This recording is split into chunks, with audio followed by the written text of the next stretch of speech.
প্ৰথমতে মই সকলোকে ক্ৰিয়েশ্যন অফ জোনমণি চেনেলটোলৈ স্বাগতম জনাইছোঁ আৰু মই আজি বনাবলৈ লৈছোঁ ডিম আৰু চয়াবিনৰ এটা ৰেচিপি। ইয়াত এতিয়া মই পূৰা উতলা গৰম পানী দি লৈছোঁ, দি পেলাই 15 মিনিটমান তিয়াই থ'ম।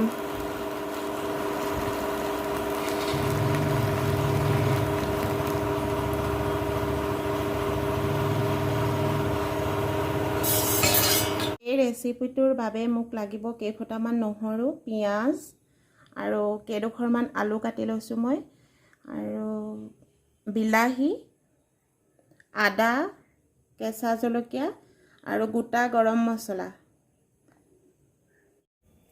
কেৰাহী গৰম হৈ গৈছে, এতিয়া মই তেলটো দি আলুকেইডোখৰ ফ্ৰাই কৰি ল'ম।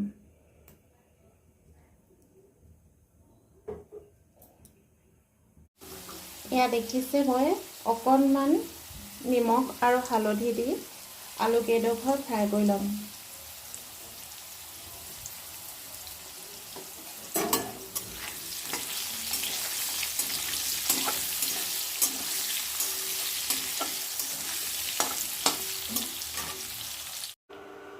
এতিয়া মই ইয়াতে তেল গৰম হৈ গৈছে, এতিয়া দি দিম মই গোটা গৰম মছলাখিনি।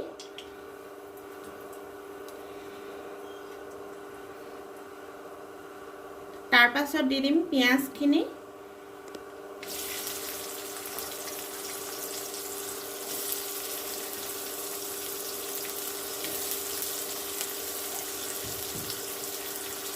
অকণমান কোমল হোৱালৈকে পিঁয়াজখিনি ভাজিম।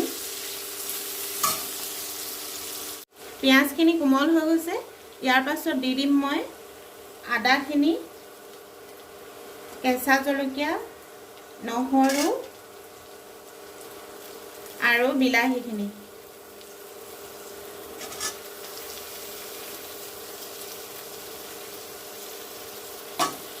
এতিয়া অলপ দেৰি ভালকৈ এইখিনি ভাজি ল'ম। এতিয়া এইখিনি ভজা হৈ গ'ল আৰু অলপ দেৰি মই ঠাণ্ডা হ'ব দিম। ঠাণ্ডা হোৱাৰ পাছত গ্ৰাইণ্ডাৰত এই গোটেইখিনি পেষ্ট কৰি ল'ম। এতিয়া দেখিছেনে, এই চয়াবিনখিনি ভালকৈ কোমলি গৈছে আৰু এতিয়া মই ভালকৈ এইখিনি চেপি ল'ম, পানী থাকিব নালাগিব। এতিয়া ইয়াতে দুটা ডিম ভাঙি দি দিম।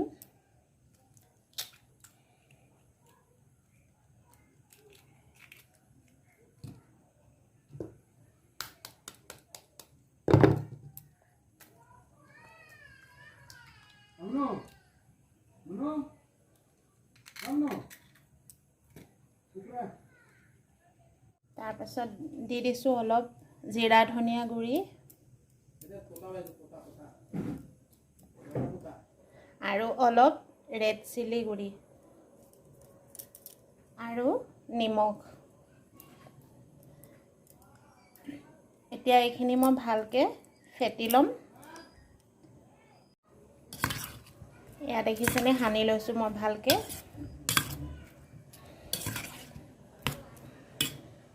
এতিয়া মই এই ডিমৰ সৈতে ফেটি লোৱা চয়াবিনখিনি ভাজি ল'ম।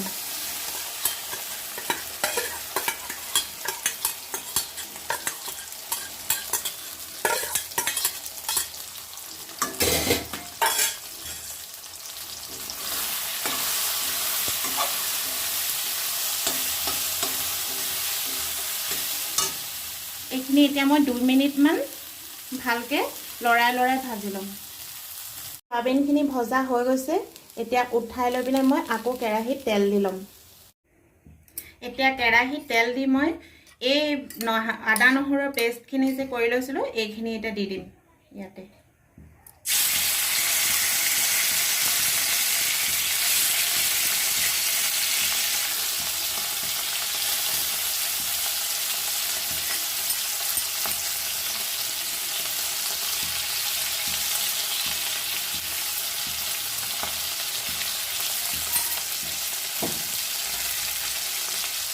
এতিয়া এইখিনি লৰাই ভাজিম অলপ দেৰি।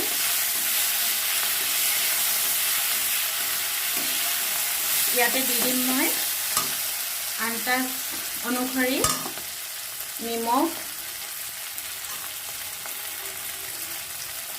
আৰু হালধি। নিমখখিনি অলপ চাই চিতি দিব, যিহেতু আমি সয়াবিন আৰু ডিমৰ হেৰিখিনি ফেটোতে তাতো নিমখ দিছিলোঁ। মছলাখিনি ভজা হৈ গৈছে। এতিয়া মই ইয়াতে দি দিম সয়াবিনখিনি আৰু ভাজি থোৱা আলু কেইডোখৰ। এতিয়া অলপ দেৰি লৰাই ল'ম।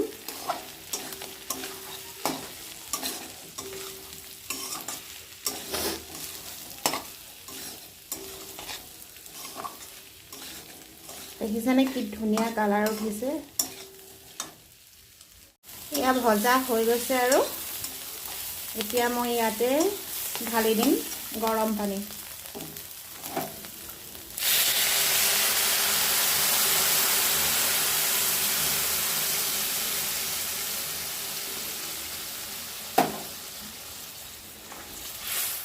ফাইনেলি হৈ গৈছে ডিম দি সয়াবিনৰ চব্জিটো। আৰু কেনেকুৱা লাগিলে মোৰ ৰেচিপিটো আপোনালোকে জনাব কমেণ্ট কৰি, আৰু মোৰ চেনেলটো ছাবস্ক্ৰাইব কৰি দিব।